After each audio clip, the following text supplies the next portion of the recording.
السلام عليكم. النهاردة بنحكي قصة بنستعيد بيها الفلكلور الجميل، وبنستعيد بيها الأصالة، وبنستعيد بيها الرونق الجميل اللي كنا بنستشعره أيام زمان. مش هطول عليكم. أول كلام ينقال هو بسم الله، وأحلى كلام ينقال هو كلام الله، ونصلي على رسولنا حبيب الله.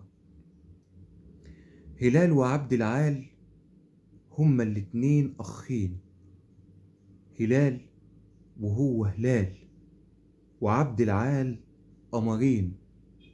الأول كان متعلم والتاني كان جاهل، والناس بتقول عليهم رجالة وتستاهل.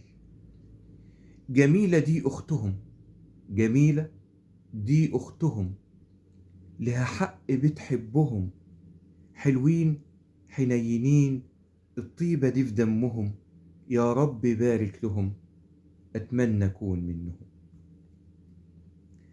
مش كل صاحب تصاحبه بيحبك وبيريدك، مش كل صاحب تصاحبه بيحبك وبيريدك، ولا أي ظالم تعاقبه هيبوس على إيدك، والغني بقسوته وكرهه عمره ما هيفيدك، والفقير بحبه وعطفه تتمنى يكون سيدك. عبعال وشايل حمل 100 كيلو، قال له هلال عنك أنا أشيله.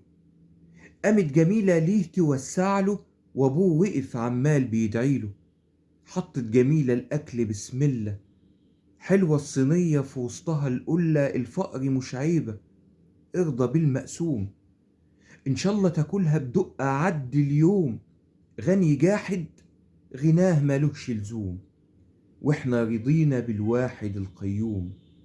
حسدوهم الناس من حسن عمايلهم، وزوا عليهم ناس تضللهم. الناس السو بقوا ناس صالحين، سمعوا كلام حلو منهم الاتنين، صبحوا حبايب وعاشقين.